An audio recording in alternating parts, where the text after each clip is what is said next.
Miss হবে না আপনার পছন্দের টিভি শো। দেখুন জি5 অ্যাপে একদম ফ্রি। আজকে এই ডালে মদ মেশানোর জন্য যদি আমার শাশুড়ির শরীর খারাপ হতো, তার দায় কে নিত বলুন?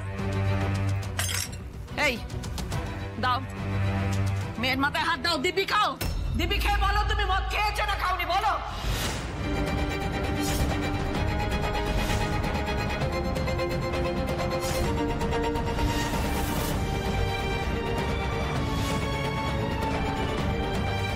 শুভ, আমি মদ খাইনি।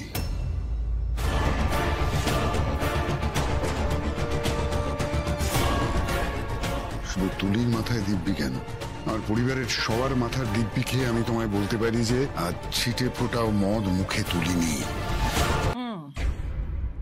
এই যে তোমাদের মা তো অনেক কথা বললেন, সব শুনলাম, কিন্তু বিনা দোষে তো এতগুলো অপবাদ মেনে নেব না। আর একটা কথা কি জানো তো জিনিয়া, শেয়ানে শেয়ান চেনে, তাই আমিও কিন্তু একজনকে চিনতে পারছি। কি ভেবেছো আমি কিচ্ছু বুঝতে পারিনি, তাই না? আমি খুব ভালো করে বুঝতে পারছি যে ডালে ওই মদটা মিশিয়েছে আর কেউ নয়, তুমি।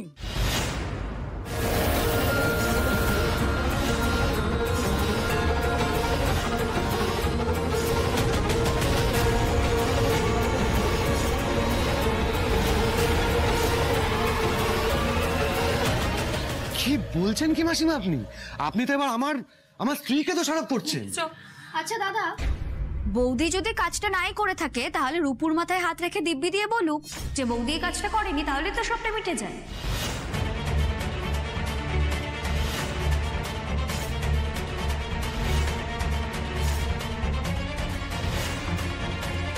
বাহ শ্রী, বাহ। এখন তুমি কথায় কথায় তোমার শ্বশুর বাড়ির লোকজনদের পক্ষ নিচ্ছ, সাপোর্ট করছো। বৌদি দেখো, বৌদি আমিও তো চাই না যে আমার বৌদিকে কেউ এভাবে দোষারোপ করুক। এসো আমার সাথে। শ্রী, শ্রী কি করছো? হাতটা ছাড়ো শ্রী। এখানে চুপ করে দাঁড়াও। রূপু, কি হচ্ছে? বাবা একটু এসো তো।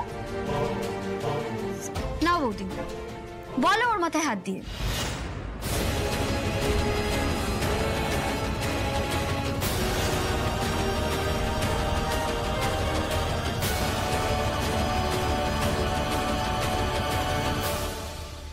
কি হলো?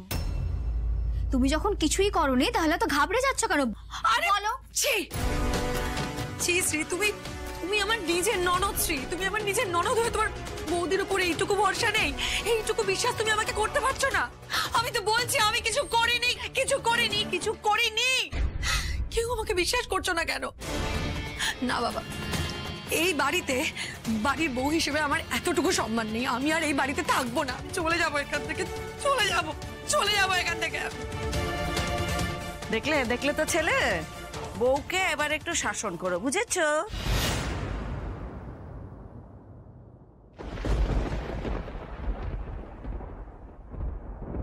সমু, আমি ওকে একবার রান্নাঘরে যেতে দেখেছি।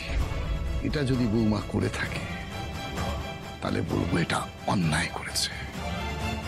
ঠিক আছে বাবা, আমি জিনিয়ার সাথে কথা বলছি। জি5 ডাউনলোড করুন আর সব এপিসোড দেখুন একদম ফ্রি।